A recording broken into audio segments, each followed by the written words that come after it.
Então a primeira raiz seria já em Abraão, porque os da fé é que são filhos de Abraão. Então pela fé nós somos conectados a Abraão, né? Pela fé, porque Abraão foi o justo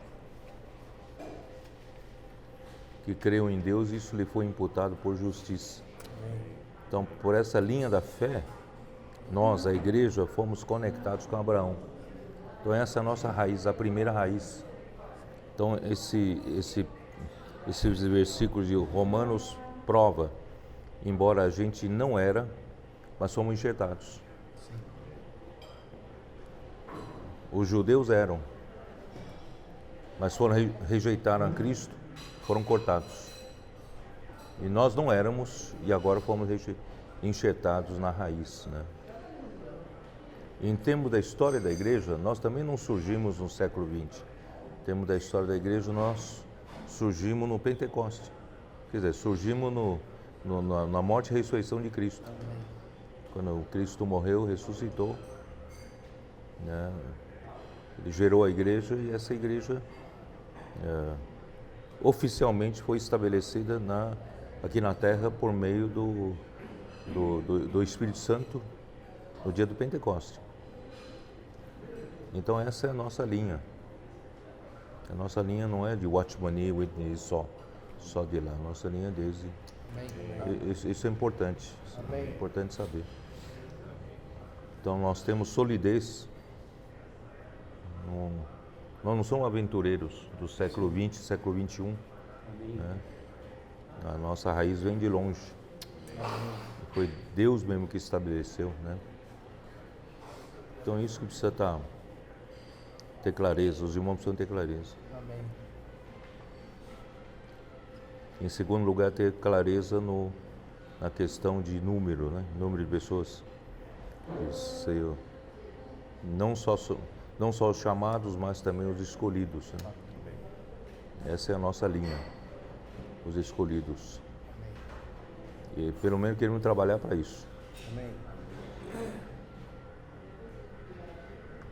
Viu, Nilo? Não é bom afirmar que os grupos cristãos não são escolhidos. Não é bom afirmar assim.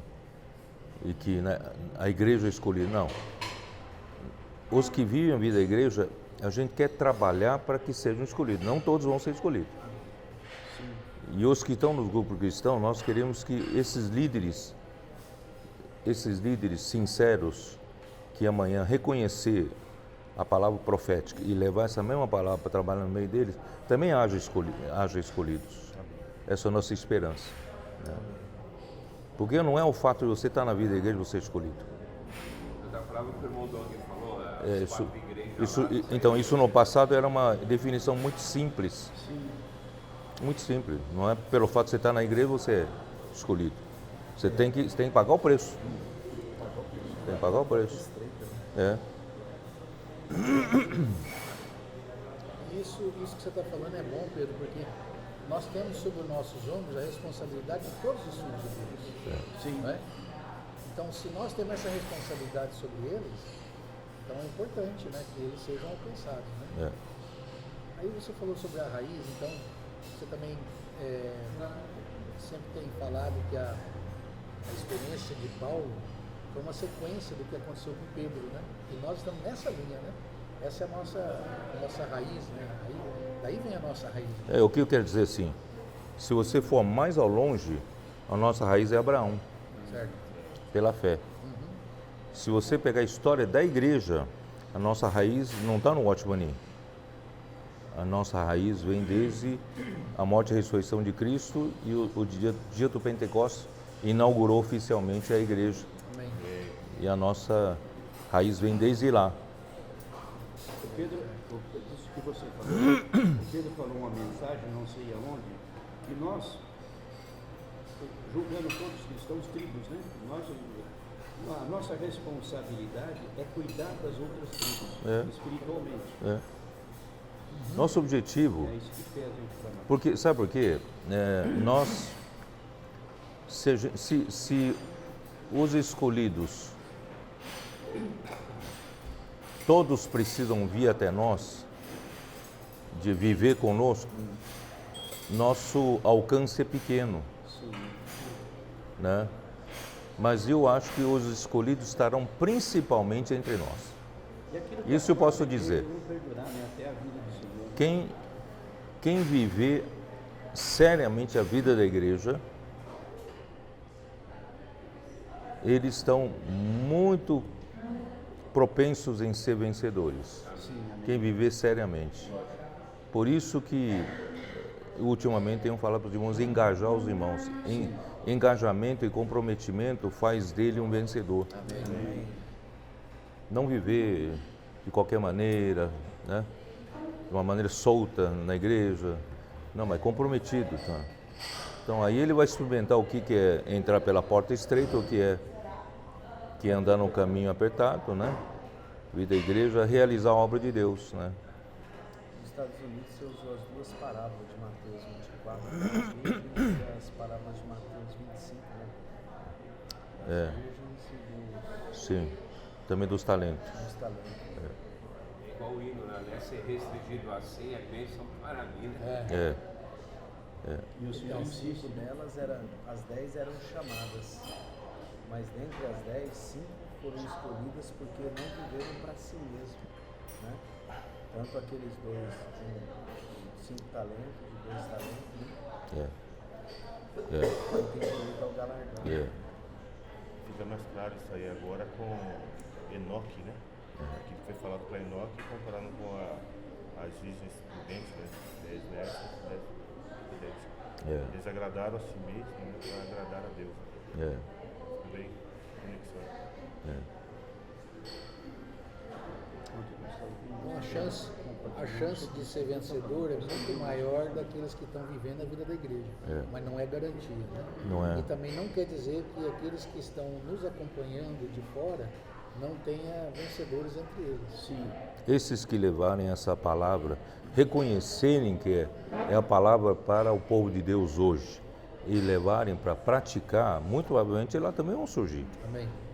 Ele fala assim que, acho que Mateus fala que meretrizes e republicanos nos precederão no reino e os filhos do reino serão lançados fora nas trevas exteriores, né? Ou seja, se nós não nos engajar, ou seja, outros virão, né? E poderão se assentar à mesa com o Senhor. Né? Ali diz, principalmente com respeito aos judeus, né? Os judeus eram os primeiros convidados. Tiveram toda a chance do mundo. Eles estavam já ligados à oliveira brava, à oliveira boa. Já estavam ligados à raiz santa, às primícias da massa, que eram santas, né? Que era Abraão, né? E por isso que Paulo, não glorie você, porque é pela rejeição dele que Deus enxertou você. Os ramos naturais, né? E os enxertados. Porque nós hoje estamos aqui porque eles rejeitaram o Senhor, né? Agora nós estamos vivendo a vida da igreja, mas outros podem nos preceder pela nossa falta de engajamento e comprometimento. Se você usar o fato de você viver a vida da igreja para se... Chega, Magé. Para se orgulhar, né? Para ficar orgulhoso e achar que com isso tá tudo bem, e você vai ficando para trás. Vai ficando para trás, quem sabe esses outros aí vão passar na sua frente. Então por isso que tem que engajar, tem que lutar. Como ontem a gente estava conversando lá no pesqueiro, né? É uma luta espiritual, né? A gente não enxerga, tem uma luta espiritual travando no ar aí. Verdade. Por isso que tem que a oração, porque se nós não orarmos, não tem como amarrar o valente, né? Para saquear os bens de Deus que foi usurpado, né? Tem que revestir os irmãos de frente de oração. Obrigado.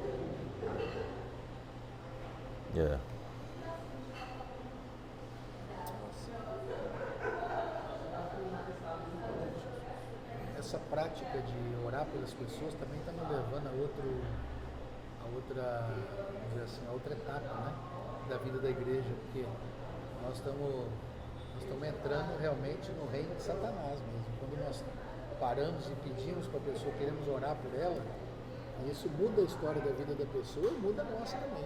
Quebra a nossa casca. Exatamente, não, isso aí é tremendo. Eu acho que isso aí também prova de que nós realmente estamos muito próximos, né? O Senhor dando isso por meio da palavra profética, está nos levando cada vez mais próximo de executar a vontade do Senhor. Né? Em Campo do Jordão, quando nós estivemos lá, nós estávamos cantando, posso orar com você, né? Aí passou uma senhora de uns 30 anos e abordei. Ela disse, eu posso orar por você? Ela olhou para mim e falou, poxa, me chamaram para muitas coisas, mas para orar nunca. Lógico que eu quero. Falei, puxa vida. Amém. É impressionante, realmente essa comportagem dinâmica está nos impressionando e impressionando as pessoas também. Amém. É uma coisa inédita. Quem vai convidar uma pessoa para orar? Convida para uma pessoa, não é para orar, não. Em Campo do Jordão também tem um casal, a senhora com o esposo, ele com o chapéu. Aí a bordão, podemos orar pela senhora? Sim. Tira o chapéu aí. Aí abaixa. A coisa que coloca a gente assim, quebra a nossa casca, nos expõe também, porque as pessoas não sensíveis. Realmente elas estão esperando uma ação nossa. Amém.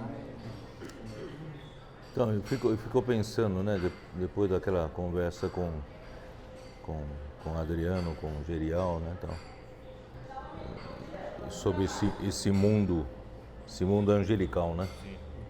Sejam anjos bons, anjos maus, tal. Em Judas ele fala que profetizou o Enoque que o Senhor virá com suas miríades de anjos, né? Miríade são 10.000. 10.000 vezes 10.000 são 1 bilhão. 1 milhão, né? 10 mil vezes 10 mil vezes 10 mil, 100 milhões. 100 milhões. 100 milhões. Só aí são 100 milhões de anjos. Então quer dizer, a gente não tem noção ainda. Só aí são 100 milhões de anjos. Você imagina a quantidade de anjos que tem por aí. Eles estão à toa, estão fazendo alguma coisa. Né? Que essa terça parte, né, Pedro? Se a terça parte foi com Satanás, estão trabalhando contra. Esse 2/3 está fazendo serviço de Deus, ministrando os que creem. Sim. Estão ministrando a serviço de Deus. Então tem muita batalha no ar que você não tem noção. Por isso que a gente precisa estar apercebidos, né? Amém.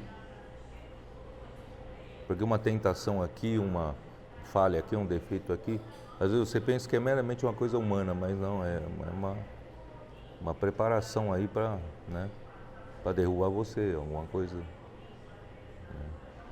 E por isso que a gente precisa aprender a usar o poder. Não é o poder pentecostal, mas esse poder que Deus é dele. Dele é a sabedoria e poder. Bendito Deus de eternidade, né?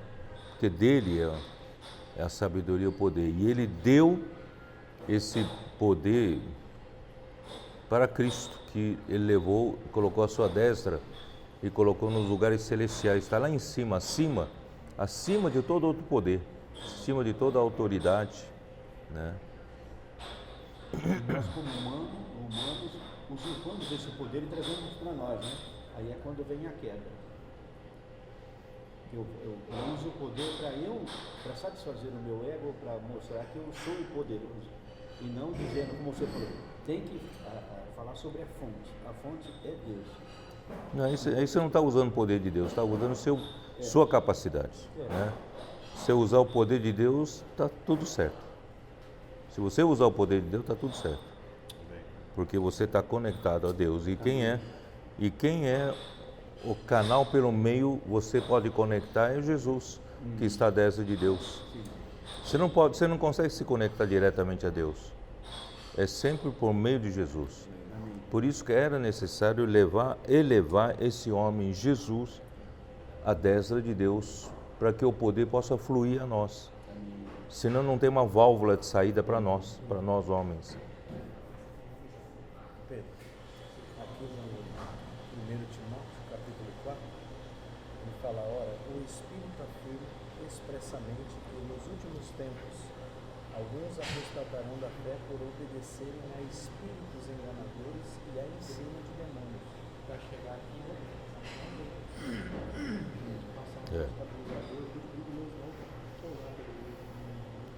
Por isso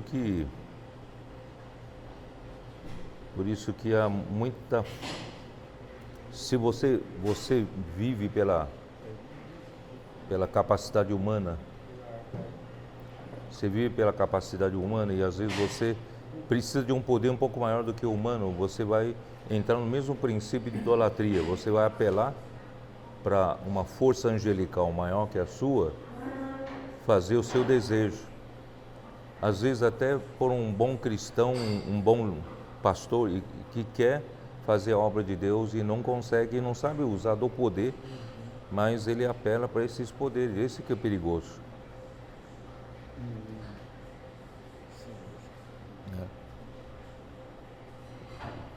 E também tem a força espiritual do mal. As forças espirituais do mal. Tem uma força do contrário. Toda vez que fala em força, fala em operação. Força é para operar.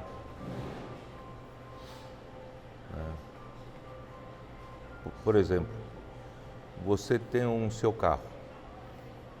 O motor do seu carro tem poder. O motor tem poder. Mas só o motor, esse poder, ele não consegue ser usado por você. Você pode acelerar, bum, bum, bum, acelerar. Precisa de transmissão. A transmissão gera força. Você entendeu ou não? A diferença entre poder e força. Motor é o poder. Mas se você não transforma esse poder em força de tração, de acionar as rodas, e você não adianta nada você ter um motor V8, V12, né, de 1000 cavalos, 1000 HP, né? Não adianta nada. Por isso que é importante transmissão. A transmissão é transformar o poder em força operacional. Aí você engata a primeira, você transforma o poder do motor em força nas rodas, na tração. Aí você entendeu a diferença entre poder e força? Então toda vez que você fala em força, está operando. Então o Itaipu está armazenado aí mais de 190 metros de altura de água, coluna de água. Mas se não tivesse a turbina para transformar esse poder em energia elétrica, poder acionar com força equipamentos da sua casa, não serve para nada. Certo? Para que aquele poder todo de Itaipu? Por isso que o gerador é importante. O gerador é como se fosse essa transmissão do carro. Ele transforma o poder em força. E força opera. Então a gente hoje, né, tem que saber de onde tomar o poder. E o poder está em Deus, mas você não tem acesso diretamente a Deus, senão por meio de Jesus. E hoje ele está à destra de Deus, acima de toda a autoridade do poder. Então se você se ligar a Ele, você recebe dele o poder, e esse poder vem em você em forma de força. E a força faz você operar. Quer dizer, se você não chega na rua Deus então te dá um sentimento. Ora por aquela pessoa. Você, eu tenho vergonha, então o poder está lá, não vai transformar em nada. Mas se o Espírito incomoda você, você fala, aí você se rende e fala, eu posso orar por você? Aí aquele poder sai uma força que opera na pessoa. Entendeu? É nesse sentido. Você não retém a bênção, você... O poder está lá, você tem que usar. Se você não usar, Deus é como se fosse Itaipu construído ali com aquele potencial para, eu disse, para alimentar 10 casas. Não é para alimentar 10, para alimentar cidades e cidades, né? Então a gente tem que usar esse poder. Usar o quê? Obedecendo ao Espírito. Né? Vivendo a vida da igreja, cuidando dos irmãos, no grupo familiar, né? Servindo na obra, servindo ao Senhor, pregando evangelho, fazendo comportagem, tudo isso aqui é deixar o poder sair. Aí poder transforma em operações. E operações fazem a obra de Deus. A obra de Deus é feita.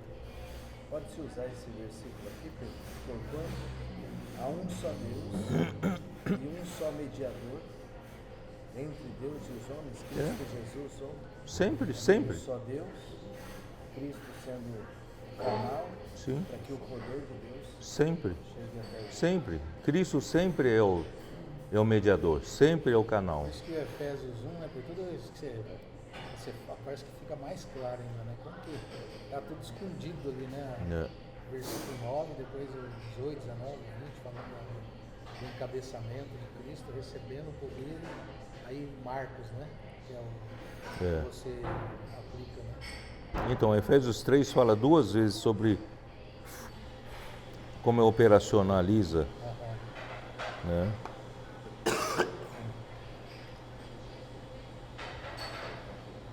Versículo 7, do qual fui constituído ministro, conforme o dom da graça de Deus a mim concedida, segundo a força operante do seu poder.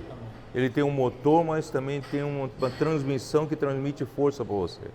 Então, segundo a força operante do seu poder. Como se fosse, segundo a força operante do motor que eu tenho no meu carro. Entendeu? Poder e força são distintos, mas os dois têm que andar juntos, né? Não, o poder que gera força. O poder é o potencial, é a energia que está armazenado aqui, mas se você não usa, esse poder não serve para nada. Esse poder só serve para quando você usar. Quando você usa, só que você usa em forma de força.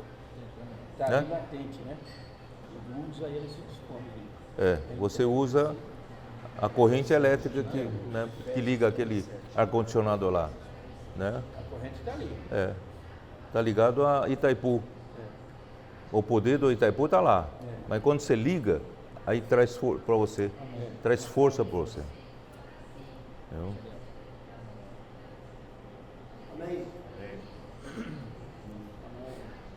Amém.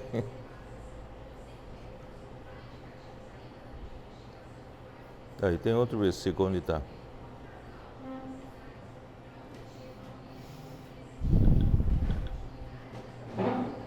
Aqui, ó, versículo 20. Ora, aquele que é poderoso para fazer infinitamente mais do que tudo quanto pedimos ou pensamos, conforme o seu poder que opera em nós.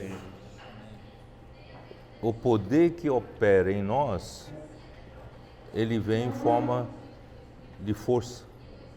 Quando tem um poder que não opera, fica lá como poder. Mas quando ele opera pela força, né? A eficácia da força. Capítulo 1 fala da eficácia da força, Efésios 1.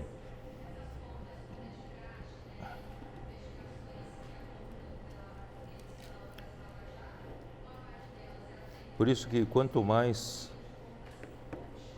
a gente descobrir esse segredo, mais a gente vai usar esse poder. Esse poder.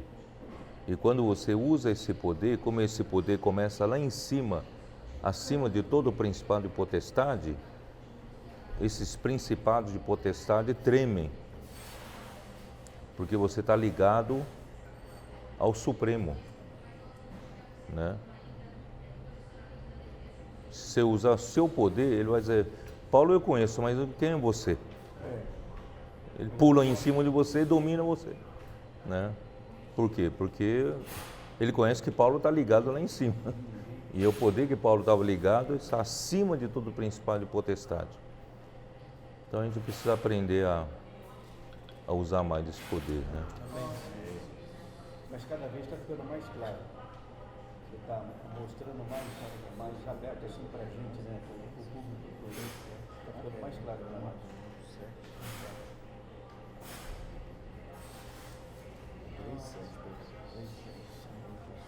Porque a guerra é espiritual. Guerra espiritual. Existe príncipe da Pérsia, príncipe da Grécia. Príncipes são as autoridades, os principados e potestades dessa luta invisível, né? Desse mundo invisível. Existe a hierarquia entre eles e as autoridades que mandam são esses, príncipe da Pérsia, príncipe da Grécia. E se a gente não usar da autoridade, do poder que vem realmente acima deles, a gente não consegue fazer muita coisa aqui na Terra que resulte na obra de Deus, né? Por isso que é importante a gente aprender a viver no Espírito, aprender a andar pelo Espírito. Amém. Nesse Espírito está toda a sabedoria e todo o poder. Esse Espírito.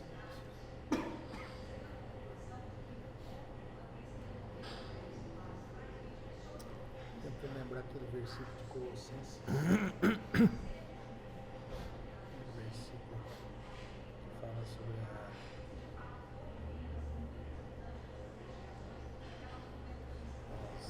não é as hóstias. No capítulo 2, né? Depois do 2. Colossenses 2.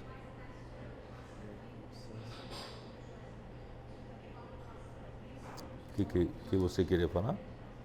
É um versículo que fala sobre as hostes celestiais, né? Como é que é? Eu esqueci o termo.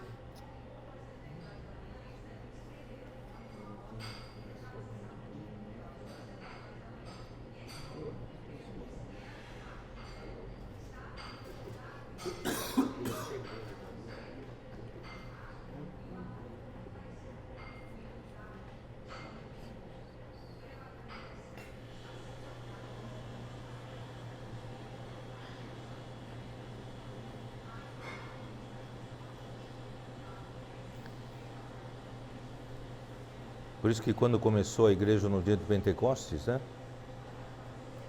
Pedro era ousado. Verdade. A gente sempre lembra que Paulo era ousado na pregação, mas Pedro, você lê os primeiros capítulos de Atos.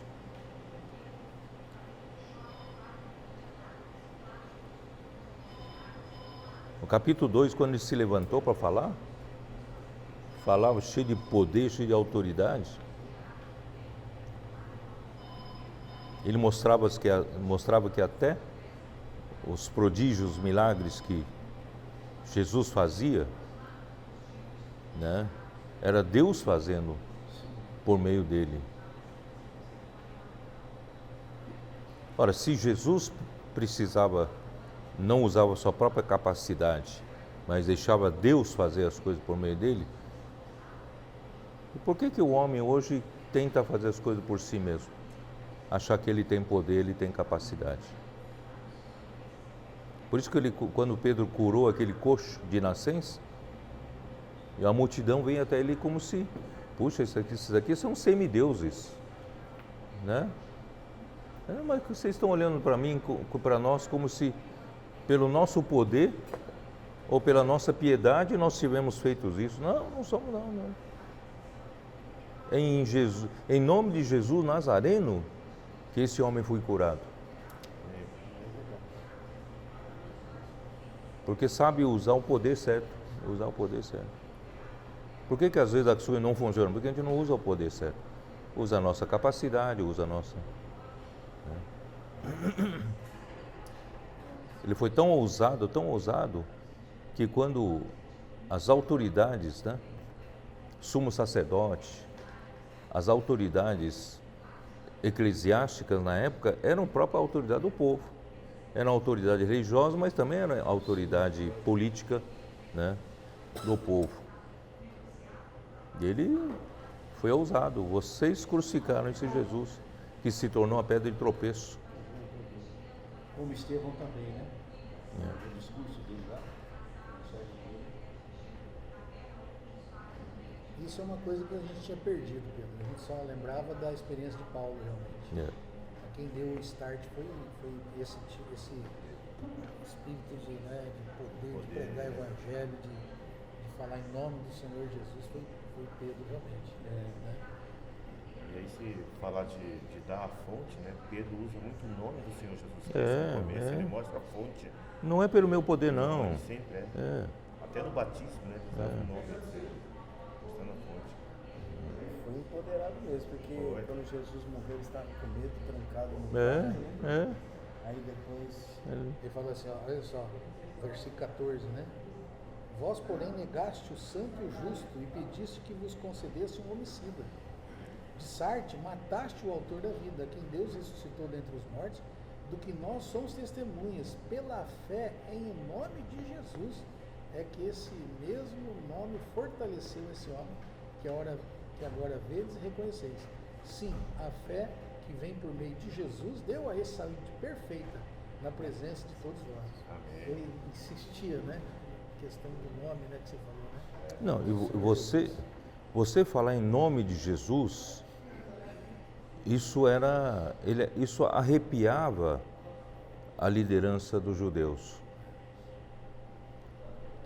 Por isso que o sumo sacerdote chamou eles, Pedro e João, e advertiu para que não mais falassem nesse nome.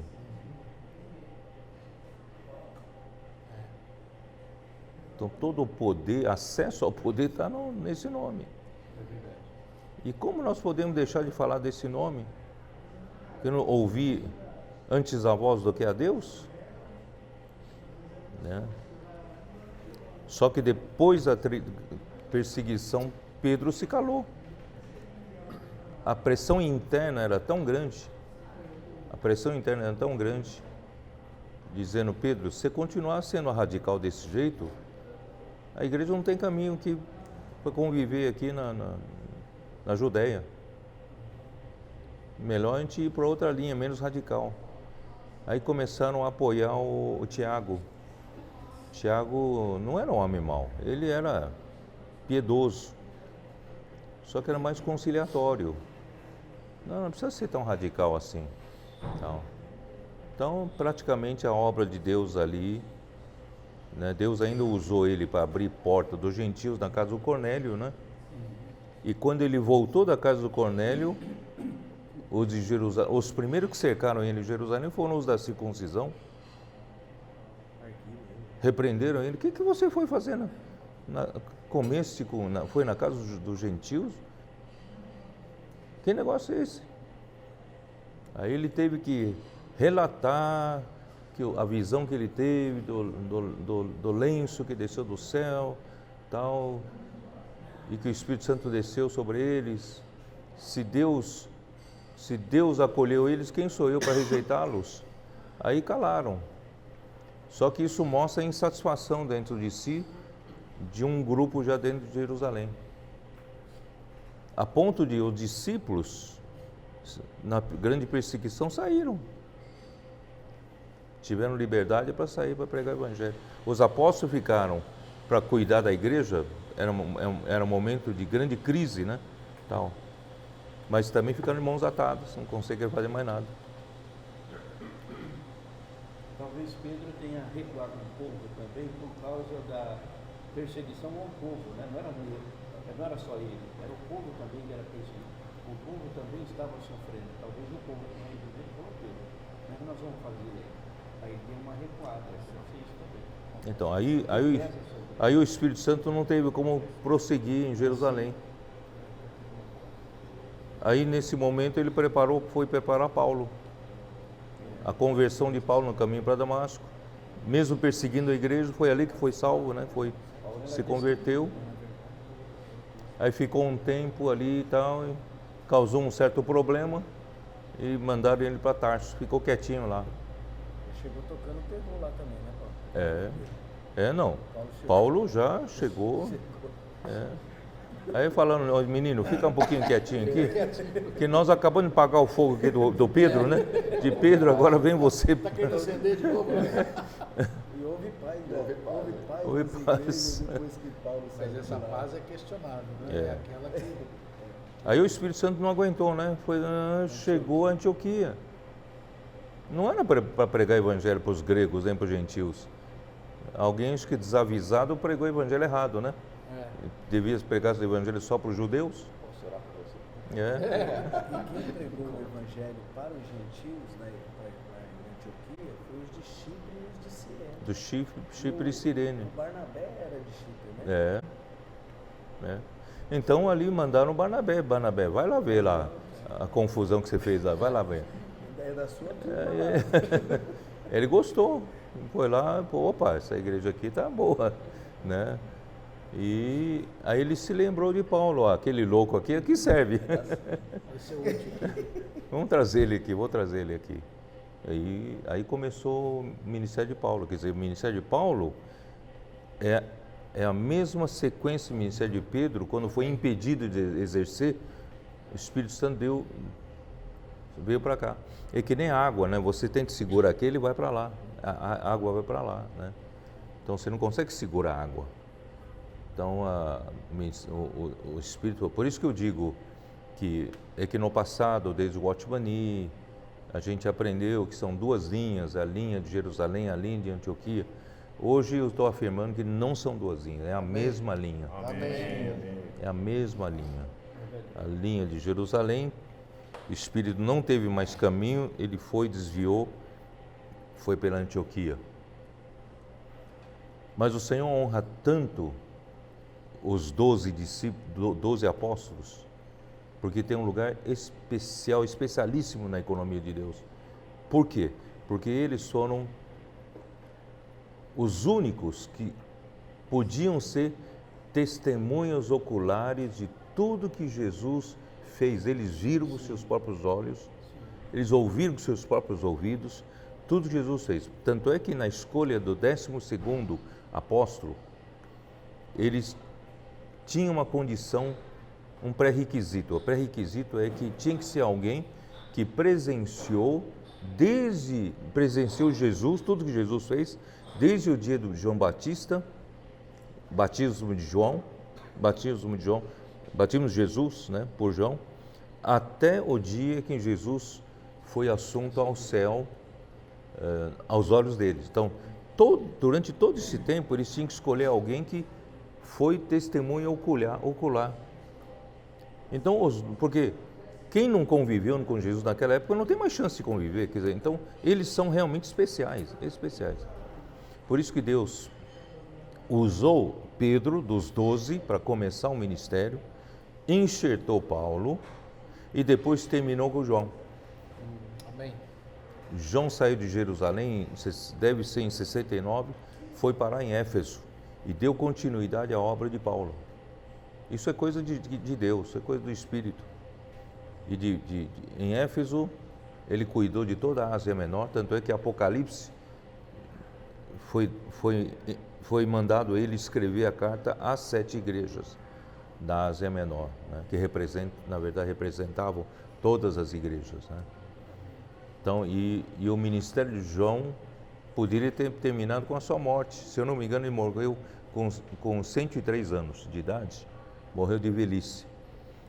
Mas podia ter terminado, mas o Evangelho de João, capítulo 21, mostra que é o único ministro que o ministério não termina com a morte do ministro.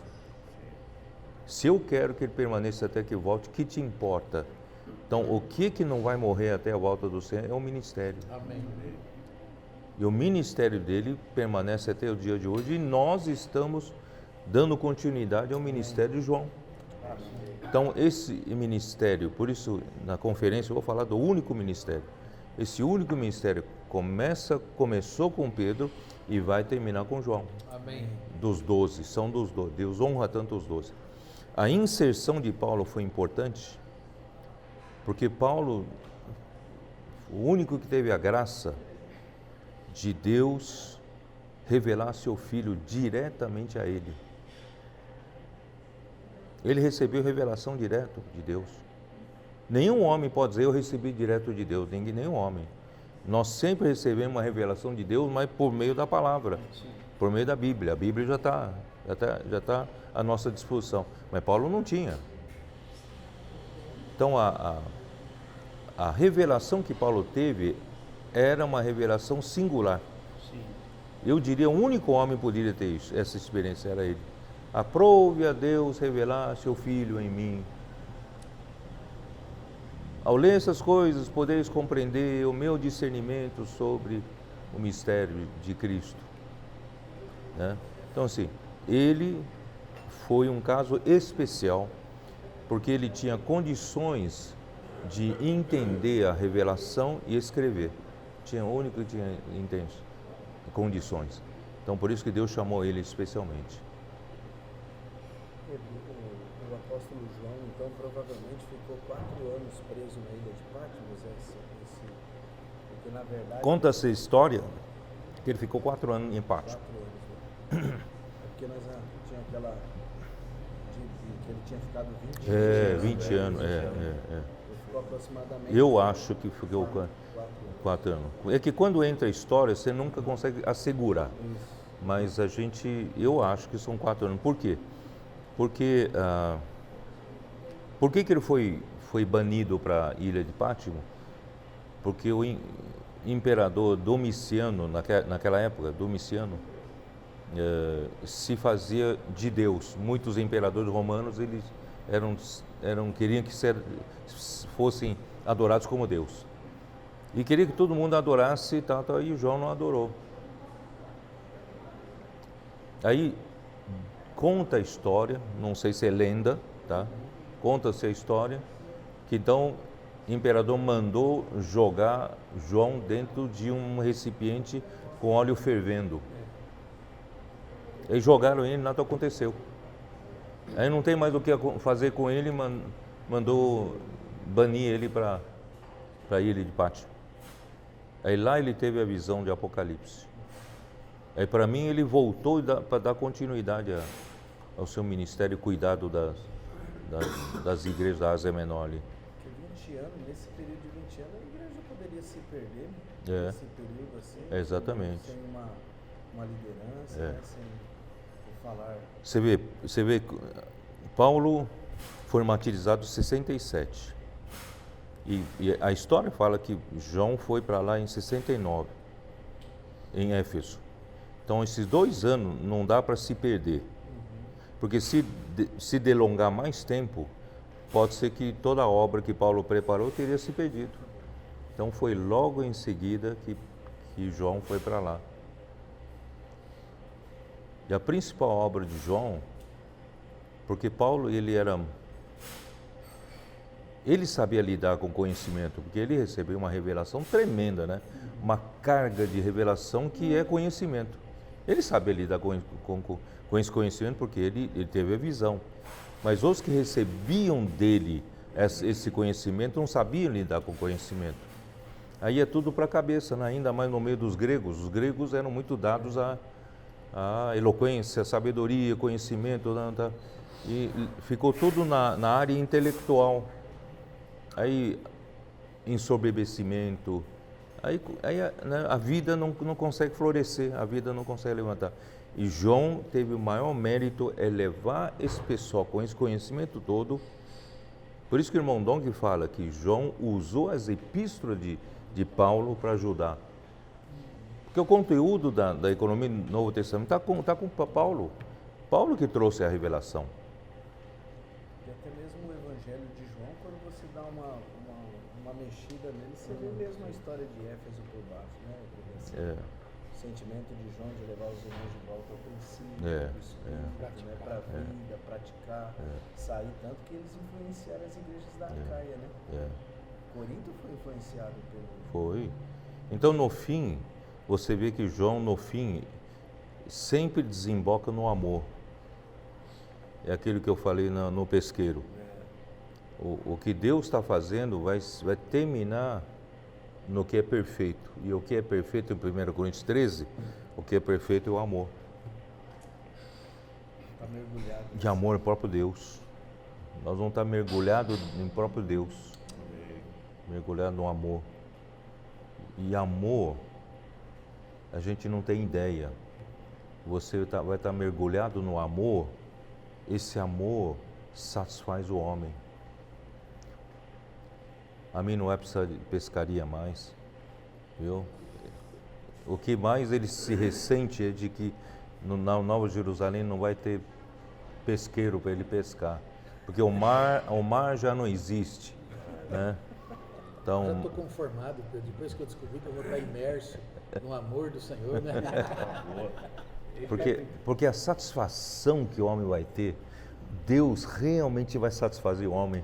Amém. O homem vai estar uma sensação tão gostosa, tão de satisfação, que você não imagina o que é isso.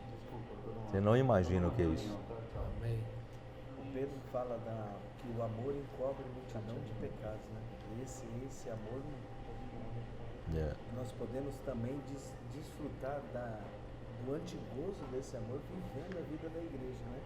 A vida da igreja está tudo que você pensa no futuro, um pouquinho nós estamos desfrutando aqui.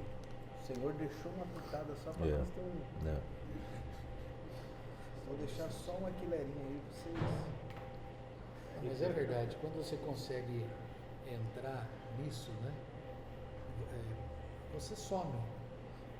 As tuas coisas ficam tão pequenas, né?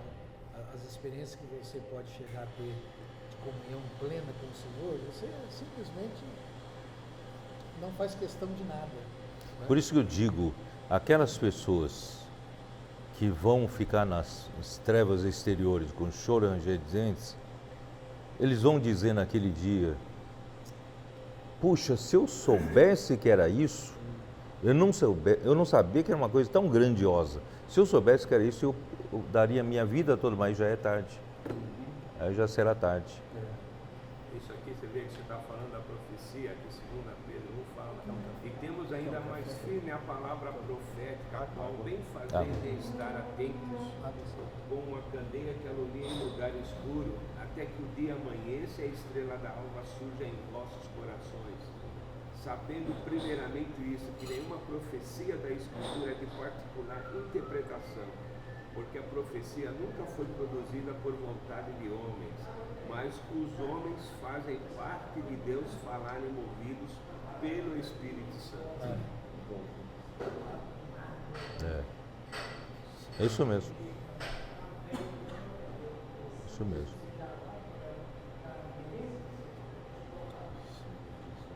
Não haverá necessidade. Hoje, a palavra profética é tão importante que ela que guia, ela que puxa, ela que faz a obra de Deus acontecer, né, no nosso meio, tal. Mas o amor é tão poderoso que quando chegar, conseguir nos entregar como uma mercadoria, entregar para o amor, até a profecia cessará. A profecia já teve sua utilidade. Mas hoje é muito importante. A palavra é muito importante fazer todo o trabalho. Mas quando chegar lá, o amor é tão perfeito que dá conta de tudo. Daí para frente dá conta de tudo. Por isso eu ainda digo que nós não sabemos ainda ao certo o que Deus tem preparado para nós. Nós ainda sabemos muito pouco. Mas o que Deus tem preparado para nós é uma coisa tão grandiosa, né? Por isso que Paulo fala, nem olhos viram, nem ouvidos ouviram, nem jamais penetrou em coração humano o que Deus tem preparado para os que o amam. Não seja esses que não dê valor para isso. Chega aquele dia, puxa, se eu soubesse que era assim, eu pagaria preço que for, mas aí já é tarde. Aí vai bater a porta assim, o noivo vai falar assim, não, já tá fechada a porta. Se insistir, mas Senhor, nós em teu nome nós não expulsamos demônio, em teu nome nós não... O Senhor fala, na verdade eu não vos conheci. Olha só que dor no coração o Senhor falar um dia para nós, fechar portas, aí não nos conheceu. Ou seja, você fez muita coisa, mas não foi de acordo com a palavra que eu falei para você. Exatamente. Né? Teve a minha aprovação. É. Não seguiu a palavra profética, vamos dizer assim. A palavra de hoje é isso. Né? O Pedro falou sobre a questão do foco, né? Do apóstolo e os coríntios. Os coríntios ali, né? Mostrando da obra e nos homens, né? É esse foco que às vezes fica embaçado para nós, você acaba perdendo. Assim. Eu preciso estar claro disso. Que a obra, ela é mais importante.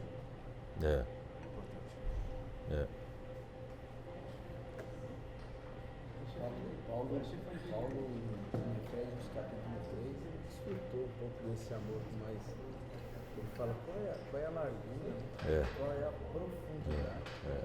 Se o Espírito perscruta as profundezas de Deus, não tem, não tem fim, né, Pedro? A medida, né?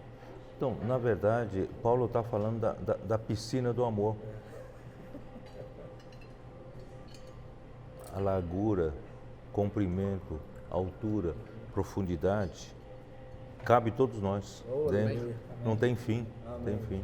Eu gostei piscina. Nós vamos estar mergulhados no amor, porque Deus é amor. Esse Deus infinito vai nos permitir mergulhar nele. O processo final do trabalho de Deus é nos levar para dentro dele, para nos fazer mergulhar nele. Amém. Mergulhar no amor. Amém.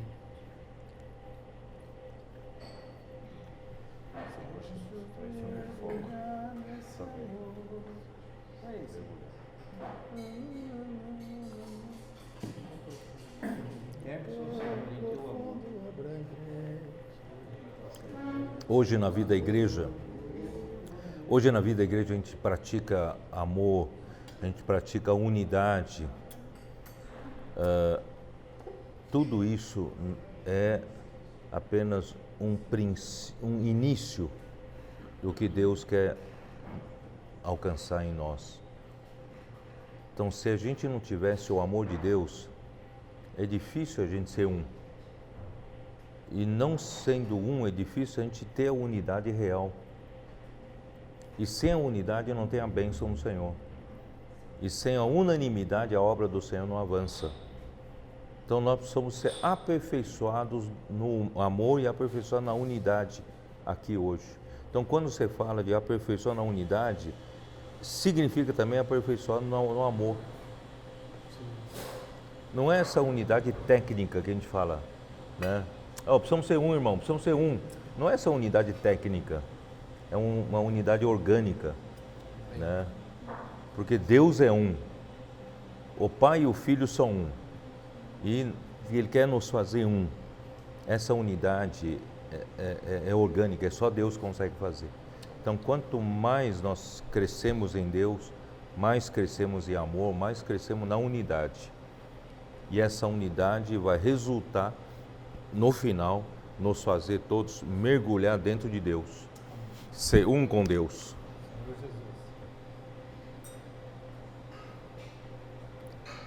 Oh, Senhor Jesus. Não sei se eu estou falando palavras muito avançadas para a nossa era, mas